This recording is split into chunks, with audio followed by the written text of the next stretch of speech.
மக்களே, இன்றைக்கி என்ன பார்க்கலான்னா வெண்டைக்காய் ஃப்ரை தாங்க பார்க்க போகிறோம். அதுக்கு வெண்டைக்காய் அந்த அளவுக்கு கட் பண்ணி எடுத்து வச்சுக்கோங்க. தாளிக்கிறது கடுகு எடுத்துக்கோங்க, வெங்காயம் எடுத்துக்கோங்க, கருவேப்பிலை எடுத்துக்கோங்க. இப்போ எண்ணெய் சூடானது கடுகு எடுத்துக்கோங்க. இப்போ கருவேப்பிலை சேர்த்துக்கோங்க, வெங்காயம் சேர்த்துக்கோங்க,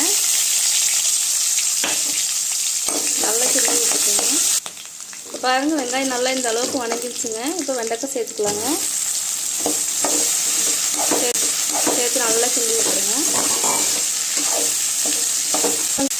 உப்பு கொஞ்சம் சேர்த்துக்கோங்க. சேர்த்து நல்லா கிண்டி வச்சுக்கோங்க.